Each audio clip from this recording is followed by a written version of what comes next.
Good morning and welcome to Inside Texoma. I'm Melissa Kakarika, and today we're taking an inside look at First Step. So I'm joined by Donna Landis, who is the Executive Director over at First Step, as well as Chantel Grant, who is the Education Coordinator. Good morning, you guys. Good morning. Let's talk about First Step and all that you do. I know there's a rich history of what you do in this community. Yes, it is. We have been in the community for about 38 years. And so we're very familiar with the Wichita Falls community. We actually serve 12 counties. We give services to victims of domestic violence and sexual assault, and we're one of the only domestic violence and sexual assault shelters within this community. We serve men, women, and kids. At our shelter, we can hold about 40 residents at our shelter at one time. We do have rooms for singles. We have rooms for an individual that may not be able to climb stairs. They're handicapped as well. We do have many programs for kids at our shelter whom we call our silent victims. And we're very fortunate to serve this community and to serve the victims in our community. Like you said, a number of services. I know you mentioned the shelter, but also a lot of counseling that goes on, especially with an issue this serious. We have individual counseling and group counseling, and also for non-residents as well, where they have been with us in the past and are coming back, or just some that just need to visit and talk. We can counsel, and there's no cost for those things. And of course, we counsel the children as well. And I know, back to the shelter, kind of let's talk a little bit more about that and how people kind of get to that point of being there and how that's run. Okay, well, simply it takes a phone call. If someone is a victim of domestic violence or sexual assault and they are seeking emergency shelter, we have a number. It's 940-723-7799. Once they call that number and we get their information, they can come to the shelter. We have clothing available, food available. There's a program, whatever they need, we can help them through that, basically to build them back to a state of independence. We have emergency transportation. A lot of people, if they're in a domestic violence situation, they may not have a car to get there to and from, and so we can actually provide transportation for them. Once at the shelter, we have a shelter advocate there. We'll assess their needs, their goals, if they want a job, if it's education. We have a finance program as well to help them to build back themselves.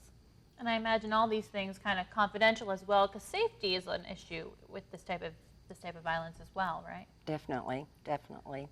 Anyone that comes to the shelter, of course the clients are treated a little differently, but if we have visitors of any kind, they have to sign a confidentiality agreement, and we get in all their information and that sort of thing, so that hopefully they don't go back and talk about where they've been. Definitely something a lot of people are going to want to know if they do need to go there. Definitely confidential. And I know in addition to the counseling, you maybe have people that can help them with legal advocacy as well. Let's talk about that and how that works.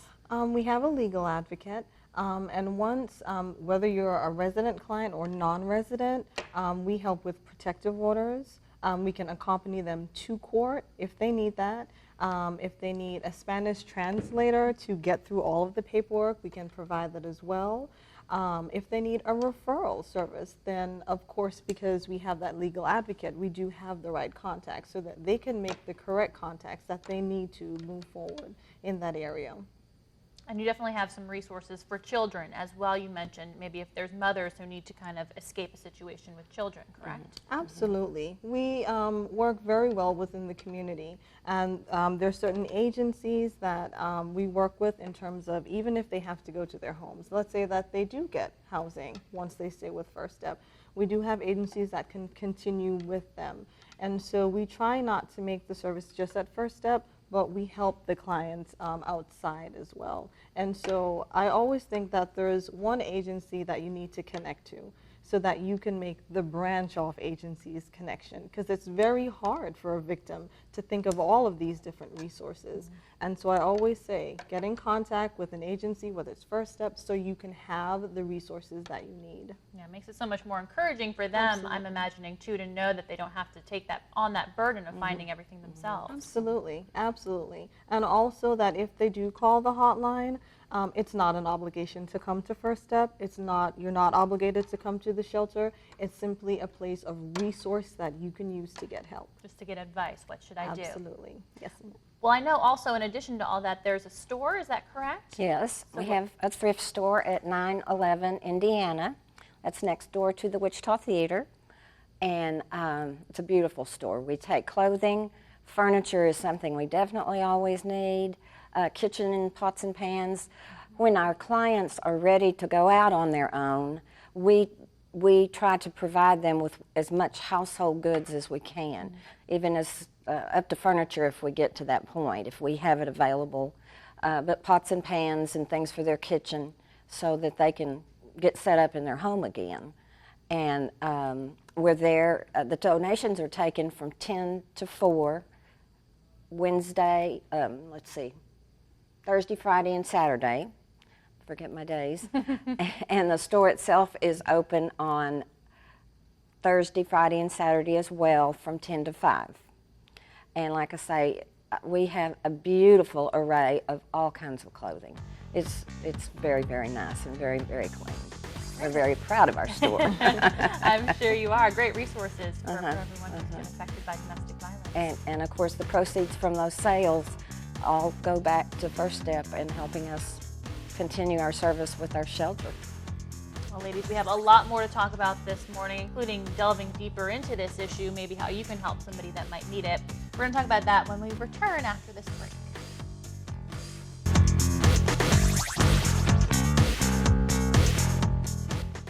Welcome back to Inside Texoma. Today we're taking an inside look at First Step. We've talked a lot about the resources and services that First Step offers, once again with Chantel Grant and Donna Landis from First Step.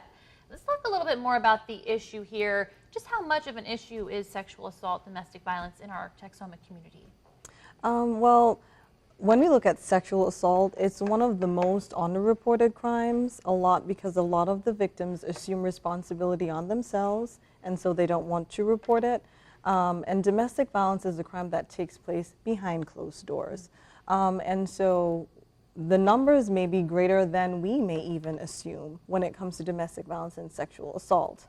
Lots of times, if sexual assault or domestic violence is reported, those charges may actually be dropped by the victim because of fear, maybe lack of resources, lack of support. But the numbers are very high, and we just try our best to handle each victim one at a time. I imagine it's very close to your heart to be one-on-one with these victims and hear their stories. It must be very, very touching and maybe even sad at times. Oh, yes. Definitely so. Absolutely. It can be very touching, and it can be very emotional when we deal with victims of domestic violence, because we have to also be patient that they may not be ready to leave right away, and they may just need resources. But it's wherever they're at that stage that we try to provide those resources. But it is a very emotional job at times, but we try our best to work with our victims and our survivors. Let's talk about how people can recognize domestic violence and those type of things going on in their home. What type of things that they might recognize in their home that they should be able to say, this is not right?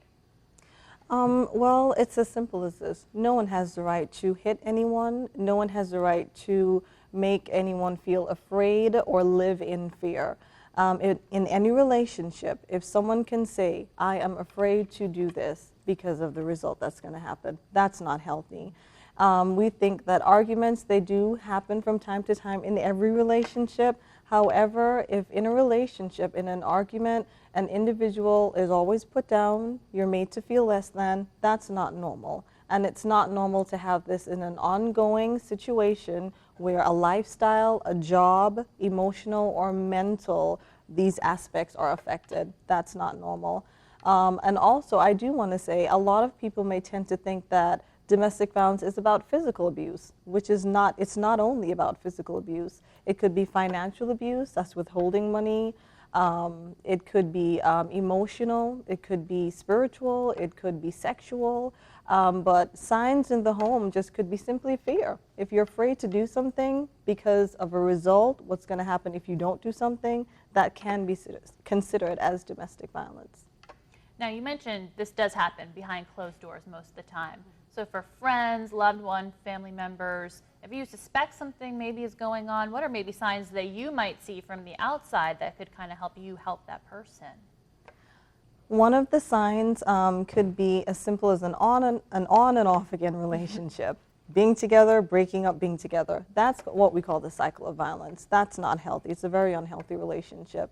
If you're working with someone, absences all the time at work, unexplained bruises, cuts, excuses for continuous bruises or cuts or whatever it is. Also, if we're looking at a friend, if someone confides in you, lots of times because it's an embarrassing crime, it may be as a joke. Well, she slapped me, she has a bad temper. And that's, that could be someone crying out and they don't know how to bring it across. So as simple as listening to someone and looking for anything unusual, that would be a good sign. Now, what's a way to convince someone maybe to get help? Because I imagine this is something you have to do every single day, is to convince people to come to you. So how could, somebody convince their loved one to seek that help? Generally, it would be if they call, we would go through a process of visiting with them and seeing what their needs are. If they're in a safe place now, if they feel like they need to get away, as we talked about a few minutes ago, but to convince them that this is going to be a safe place. It's going to be confidential. Their needs will be taken care of. They can stay as long as 30 days. And during that 30 days, they do go through these learning processes of what we call our staircase, learning and growing their self-esteem and becoming independent again. If they're not quite ready after 30 days, they can stay a little longer. I mean, we're not going to just kick them out after 30 days, but we're just going to encourage them to have a safety plan, to recognize exactly what's going to happen next. I mean, you may go through that honeymoon phase after these domestic situations have happened. Everything's beautiful, oh, I love you, and it's never going to happen again. But it does. It's a cycle. It's just like a circle. That same circle just repeats itself. And we just have to try to encourage them to understand and watch for those things. Well, I know there is a hotline, right? Let's talk about how people can kind of get that help. They can call our hotline. Many of our lines are connected, and so I would say simply call 940-723-7799, and that number can connect you to an advocate, and that's someone that will talk to you in confidence. We have a 1-800 number as well. As long as they call that number, there will be someone to talk to them. Okay, and then anything else they should do as far as maybe going to police, seeing lawyers, anything like that maybe they should be thinking about? Or is it just the hotline first of all? I think that if they do have a support system with them, I would encourage them to call the police or to go to a lawyer, whatever service that they need. If they do have that, support with them, I still encourage calling an agency, whether it's First Step or another domestic violence agency, because there's counseling, there's someone that actually understands the dynamics of domestic violence, as why would they change their mind and go back to the abuser. There's actually someone that understands the dynamics. So I would still suggest calling First Step, even with the resources that they may have. All right, well, a lot of great work that you ladies are doing. A lot of ways that people can help you guys do that work, fundraisers, donations. We're going to cover all of that when we come back. Stay tuned.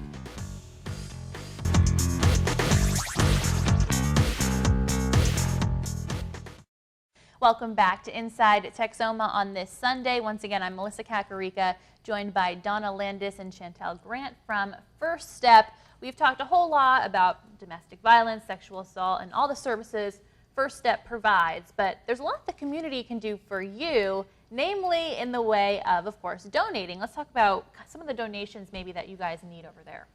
Of course, we always need cash. That is an ongoing thing. Any monetary donation, even the donations that we get through our thrift store with our clothing, these kind of things apply to our grants. There has to be so much. It's called in-kind donation. Lots, and volunteers is another way. Having a volunteer come in and help at the store, also go to our shelter and work a couple of hours. We always would love to have somebody come in during the noon hour. That gives the aides a chance to go to lunch instead of having to stay there. So our volunteers are very important, and we do have some great volunteers. We have a few fundraisers coming up. Know that here in August we're going to have a motorcycle fun run. We'll be serving hot dogs and hamburgers. I don't have a date just yet, but we do know that it is scheduled to happen. Also in August, our store is having their semi-annual brown bag sale. This is going to be the summer clothing that's there, anything you can put in a brown bag for $5. Okay. So that's always nice. You can get a lot of good stuff in a brown bag. And in September is our annual dance that's going to be at the Elks. It's September the 11th. That's always a fun event. And also in October, we have our candlelight vigil. And Chantel is in charge of that, so let me have her tell you a little bit of that. Go ahead. Oh, well, in October, we recognize Domestic Violence Awareness Month, and we have a candlelight visual basically to honor and remember the victims that were killed because of domestic violence. We invite the public to come out, their families, their friends. We have a speaker, we'll have some different events, some singing. But basically, we do want to recognize these victims, and the more people that come out, I think it does send a message to those who do not have a voice that domestic violence is recognized, and the awareness can be spread during that month. So a lot going on. I know you guys just had your Rock Against Violence fundraiser, which Yes. was pretty successful, right? Yes, it was. It was wonderful. That was at the Hastings parking lot, and we had a really nice crowd. A lot of participation, and some good donations came in. Any of these donations, we have our website that we can put on the air here shortly, and anybody can donate through that. Of course, our office is located downtown, down the street from our store. The address for that is 624 Indiana. Any checks can be sent there. Again, all donations are acceptable, and they're all tax deductible. It won't be too long that it'll be tax time, thinking about deductions. So, anything is appreciated. Recently, we've had some information in the newspaper and on TV that we would be closing within a year. It would be a long, long time before this happens. It just would be a long, long time. Well, that's good. I'm sure a lot of people with all like the that. donations and everything, we can make it, and we'll make it work. So maybe a little bit of a rough patch on the donation Right. end, but you said you're doing better now. And I think all nonprofits are suffering right now. Donations are down with all the other agencies that I visit with, that they are way down to what they have been in the last few years. So it's not just us, but it's just one of those things that goes in a cycle. I think that's very true. Now, in addition to the money, which, as you said, you guys always need anything people are willing and happy to give. Absolutely. I know you guys often accept supplies, correct? Is that Oh, for the yes. shelter? Yes, supplies. Yes, supplies, because we do basically give a package to our victims when they come into the shelter. That's shampoo, that's toothpaste, that's lotion, things like that. And so any supplies to the shelter is welcomed, and those supplies can still be dropped off at the First Step store on 911 Indiana, or it can be dropped off at our office at 624 Indiana. But any household items, any type of supplies, we do accept it for our clients. Diapers. Absolutely. Toilet paper, the simplest things, Things you don't always think of. Right. And you mentioned volunteers either at the store or maybe just in general if they want to get involved helping transport people to the shelter. How does that work if someone maybe wants information on signing up to volunteer? They can call our office, our admin office, and ask for our volunteer coordinator, or just speak to an advocate, and just come up to the admin office and fill in a volunteer application form. We will train them, or if it's just transportation, we can have them sign some papers, and they can come whether it's once a month, whatever is convenient for them. As simple as having a volunteer that has a pickup truck. And so if we have furniture that we need to transport to our shelter, they donate 1 hour where they can transport a couch in their pickup truck. It's as simple as that, a simple volunteer in terms of that need. And so whatever your service is, don't ever think that you can't help at First Step. Call us, let us know what you can do, and we can tell you where you can fit in. Well, a great information to get out there. Make sure you help First Step, right? Yes. Yes, that would be wonderful. Well, thanks, ladies. We're going to be right back with just a little bit more on First Step and all the great work they do. Stay tuned.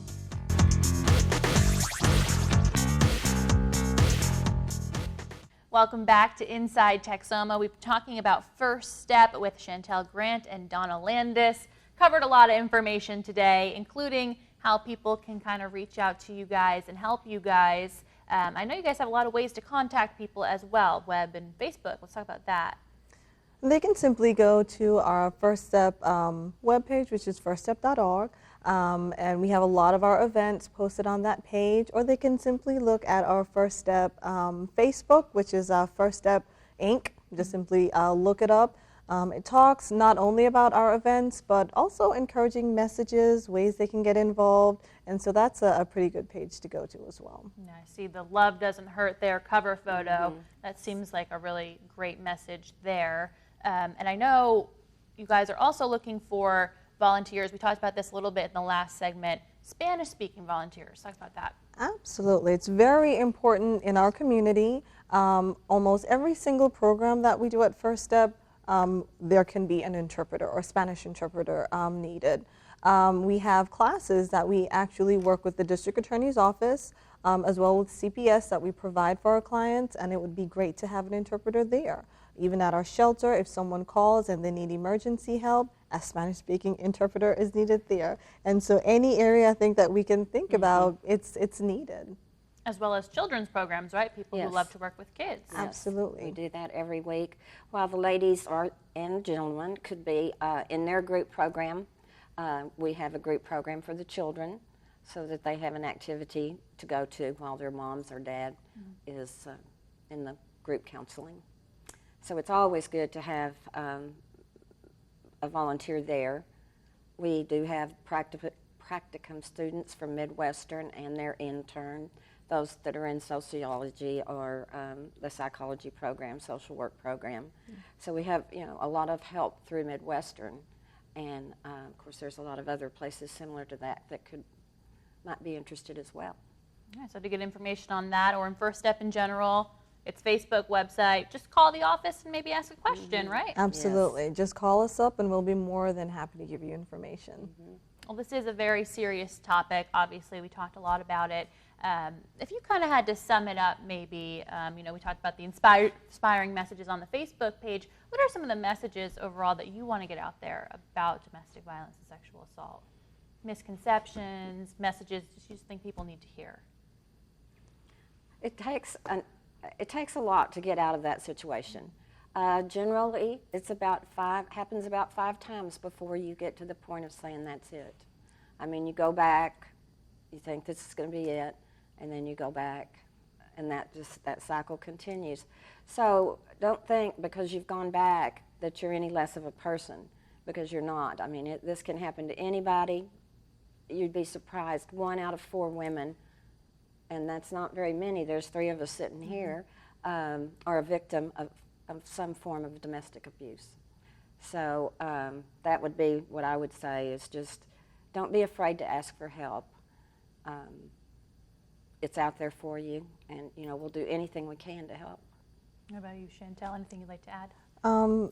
Never think that staying in a relationship is the only option. A domestic violence relationship is the only option. There are agencies like ourselves and others that help victims every single day. That's what we do every single day. And so there are ways to get out of it. And if you do know someone that is being abused, it's very hard when they keep going back, but knowing that at every point they're at a different stage. They may not be there today, maybe not yesterday, but they're at a different stage at another day. Never tell a victim that they're doing something wrong or why are you staying. Remember, we're blaming victims when we do that, and I think victims blame themselves enough. Always be an encouragement and be there as a friend for when they do need to get out. Great messages. Of course, always remember, love shouldn't hurt. Everybody obviously deserves not that situation. Absolutely, absolutely. Love, hitting or hurting someone is never a sign that someone cares for you or loves you. All right. Well, thank you, ladies, so much for taking some time out of your busy schedules this morning to talk to us about all that you do and all the ways that we can help you do that, because I know this is a great service in the community. Like you said, that's really, really needed. Thank you. We Thank you appreciate very it. much. All right. And thanks for tuning in to Inside Texoma this morning. Have a great Sunday.